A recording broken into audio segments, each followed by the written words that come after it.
Bonjour à tous les amis et bienvenue dans cette nouvelle vidéo. J'espère que vous êtes prêts à vous plonger dans les graphiques et ensuite on va découvrir les principales actualités de la semaine. Donc commençons tout de suite avec le graphique du Bitcoin. Donc qu'est-ce que ça a changé? Pour l'instant, donc on est toujours coincé dans ce range qui va des 27 700 à 26 300 ou 400 à peu près. Et voilà, donc qui correspond aussi à un support important. Donc voilà, ici on avait essayé de le casser à la baisse, mais ça n'a pas marché. On est tout de suite retourné au-dessus. Ici aussi, forte demande ici aussi, ici. Et voilà, donc si on perd le support ici à 26 400 à peu près, 26 300, le prochain support à regarder, c'est celui des 25 000. Voilà, qui va de 24 500 à 25 000. Ça, c'est le support qu'on peut voir dans le journalier. Donc, très important. 25 200 à peu près. Voilà. Au niveau d'opérativité, j'avais fait une vidéo consacrée au scalping, mais qui peut être tout à fait valable pour ce genre d'opérativité. Donc, travailler dans un range. Donc, on ouvre dans le bas du range et on ferme dans le haut du range. On a un risque rendement tout à fait acceptable. Donc, si on ouvre dans le bas du range et qu'on ferme dans le haut, plus ou moins, ben, on a un 3,6, un 3,16 de risque rendement. Donc, tout à fait correct. Donc, on va supprimer un petit peu de choses. Donc, si on sort d'un côté ou d'un autre, ça va changer, on va dire, la structure. Si on remonte ici dans le range où on était il y a quelques mois, qui va des 27 000 des 27 000 à 30 000, bon, on pourrait continuer à latéraliser ici et ensuite on verra. Mais si on casse à la baisse, le prochain support à regarder, c'est celui-là. On reste toujours dans un uptrend dans le journalier, mais il faut faire très attention à ces niveaux clés. On avait vu la semaine passée, c'était aussi un pattern de tête-épaule. Donc celui-là, ça n'a pas été encore validé ou invalidé. Donc on est en dessous de la neckline. À voir, ce qu'il faut comprendre, c'est qu'il faut le temps dans les patterns comme ça, dans des patterns comme ça, parfois ça peut prendre des semaines, des mois, voire ça dépend le time frame où on est. Ici, si vous regardez un petit peu en arrière, on avait un trend, un tête-épaule inversé, qui a aussi un modèle d'inversion de tendance, mais ça a pris énormément de temps déjà pour se former.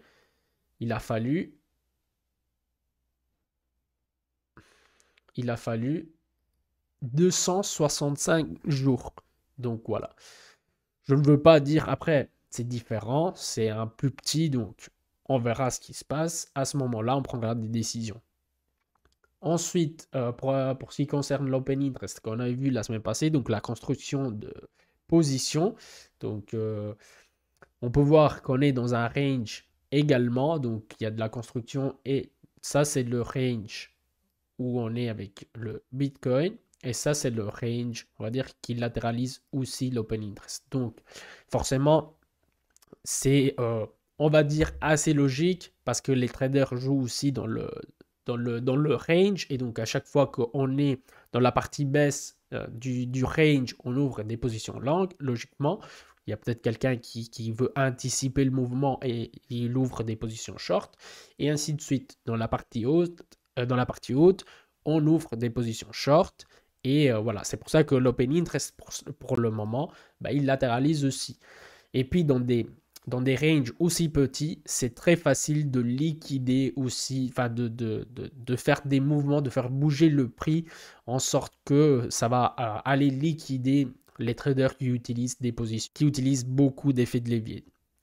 Donc voilà, pour ce qui concerne les longs et les shorts, on peut voir que la semaine passée, il y avait plus de shorts ouverts. Pour l'instant, c'était un petit peu aussi comme ça, mais on voit que les shorts ont été clôturés. Peut-être qu'ils ont pris des profits.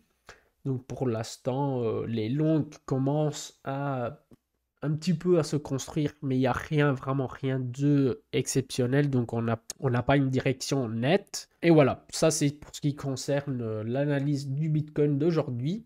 On peut aller voir la Bitcoin Dominance qui est un petit peu elle aussi est latéraliste, donc il n'y a pas effectivement de direction.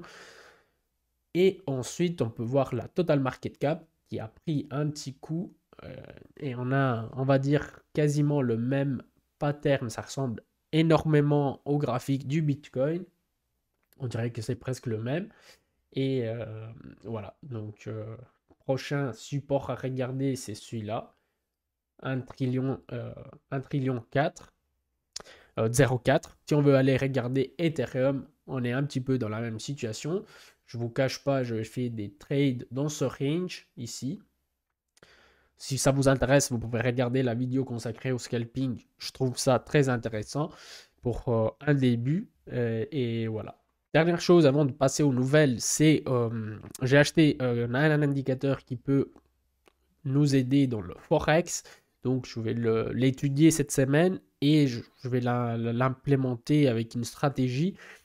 Et tout simplement, ce qui fait l'indicateur, c'est qu'il nous indique la force et la faiblesse des devises. Donc en ce moment, par exemple dans le 15 minutes, là je suis sur Euro GPB, mais dans le 15 minutes, il nous indique en fait qu'il y a une force, enfin la monnaie la plus forte c'est le dollar canadien et la monnaie la plus faible c'est le dollar néo-zélandais.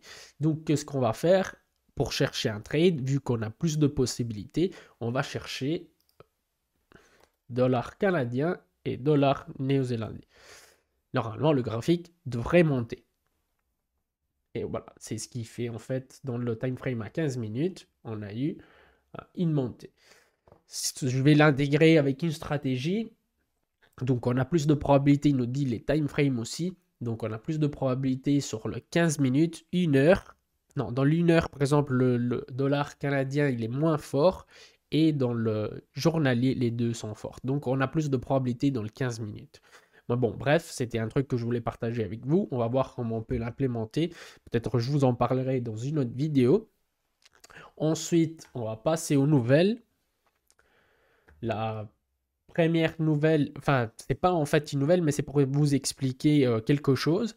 Je ne sais pas si vous avez vu l'avènement des tokens BRC20, donc c'est plutôt des mêmes coins sur le réseau du Bitcoin et qui a fait exploser le réseau, donc les frais de transaction et tout ça ont explosé et et en fait, pourquoi je vous dis ça? La semaine passée, on n'en a pas parlé, mais parce que les gens ont commencé à se déplacer vers des autres réseaux.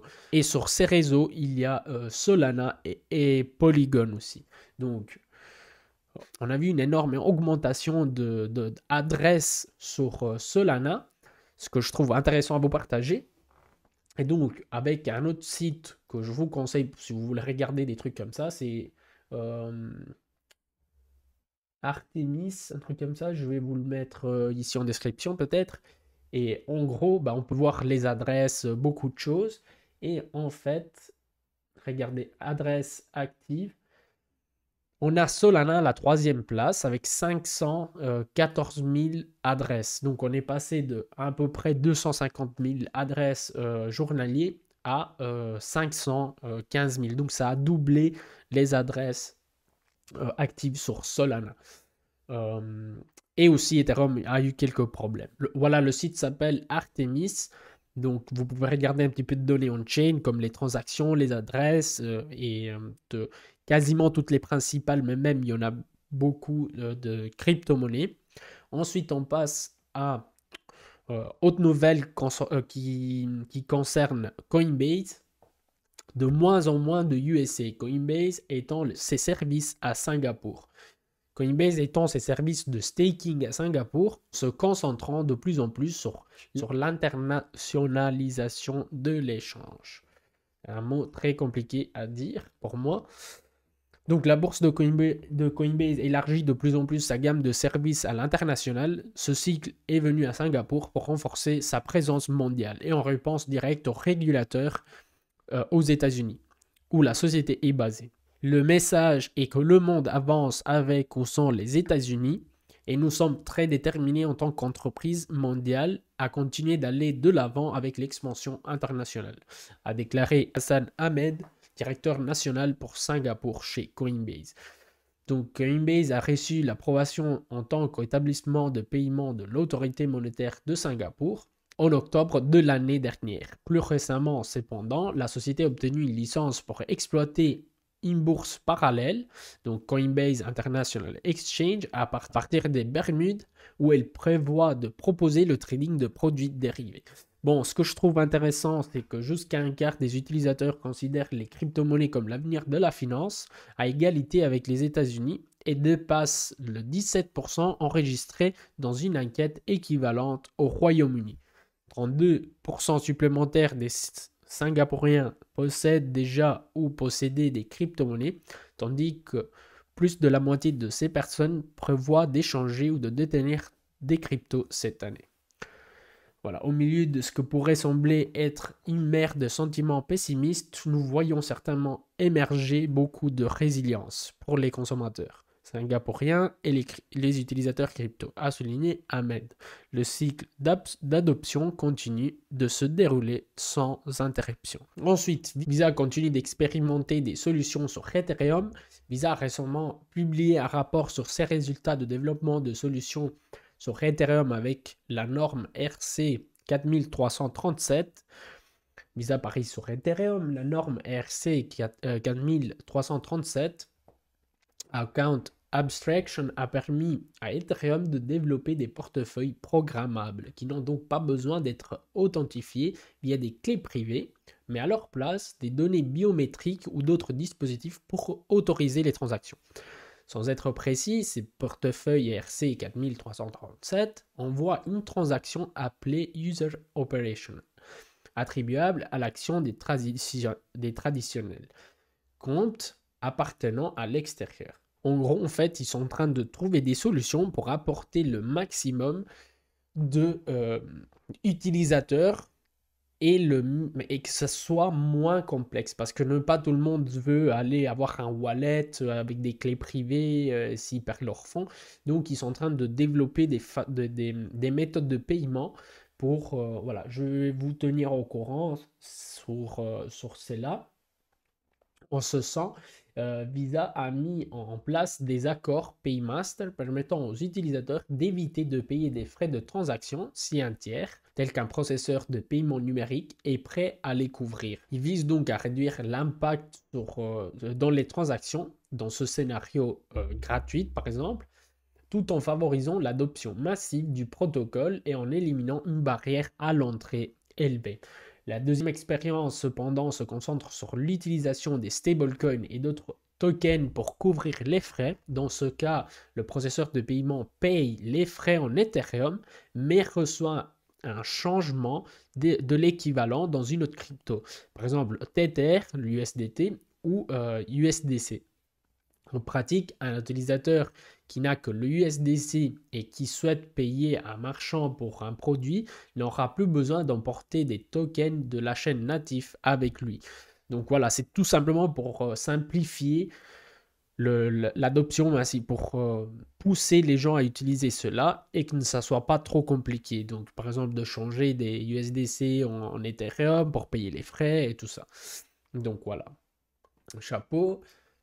Ensuite, donc les institutions et les cryptos après le MiCA, donc la réglementation européenne, donc Marketing Crypto Asset, banques, fonds d'investissement et sociétés sont toujours plus intéressés aux cryptos. L'approbation du MiCA pousse encore le trend et met en évidence l'Europe dans ce scénario. Donc les institutions comme les banques et les fonds d'investissement ont toujours eu un rôle central en apportant des nouveaux produits et des services financiers.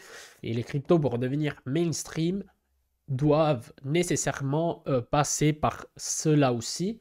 Le voyage qui nous amène à l'adoption massive est long et il a déjà commencé il y a quelques années. Déjà en 2017, dans la bull run que peu de personnes ont vu, il y a eu beaucoup d'institutions qui se sont approchées aux cryptos et à la blockchain. Donc en gros, ils disent qu'avec l'arrivée de la pandémie, l'on fait que déplacer, donc l'attention s'est déplacée vers les tokens et les cryptos. Et les banques aussi, l'intérêt des banques aussi est devenu plus intense, mais aujourd'hui on vit dans une période spéciale. Pourquoi? Parce que sans règles, les institutions ne peuvent pas fournir des services et en même temps, s'il y a des règles trop restreintes, comme on dit, ça risque de bloquer le développement de l'industrie. Et dans ce contexte, l'Union européenne est en train d'expérimenter, après l'approbation du MiCA, qui a ouvert des opportunités aux banques, aux fonds d'investissement et du secteur des cryptos. Et en ce moment, donc l'Union européenne est en train d'attirer énormément d'institutions qui veulent ouvrir des activités dans l'Union européenne, justement. Donc c'est très bien, pour une fois, l'Europe fait quelque chose de correct. Et si au lieu on regarde les États-Unis avec tous les problèmes qu'ils sont en train d'avoir, donc Coinbase avec la SEC, on en a parlé juste tantôt, et des cryptos qui sont définis sont déclarés comme des sécurités, et on en a eu une autre, donc Filecoin. La SEC a dit que c'est une sécurité. Et voilà, donc chapeau à l'Europe aussi. Très bien ce qu'elle fait. Pour l'instant, on verra. Et puis ici, on parle des produits dérivés, que c'est essentiel pour le secteur. Parce qu'il y a beaucoup de gens qui ne veulent pas forcément détenir des cryptos sur un wallet. Ils veulent s'y exposer, mais dans des autres façons, donc différemment. Par exemple, avec des ETF ou avec des produits dérivés que c'est plus facile à échanger. Et donc voilà, ils n'ont pas forcément envie de garder leur crypto, acheter un wallet et tout ça. Donc voilà, c'est essentiel. Et donc il faut qu'on trouve des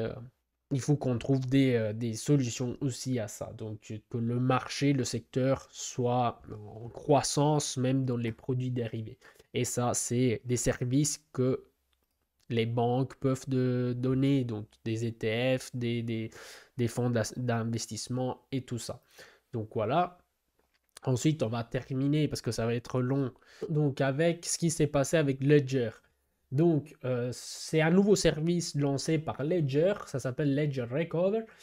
Et en gros, bah, c'est un service justement en payant une mensualité. Il fournit une sauvegarde avec la possibilité de restaurer la seed phrase, même si elle est perdue ou détruite. Donc, ce qu'il te faut pour accéder à tes cryptos.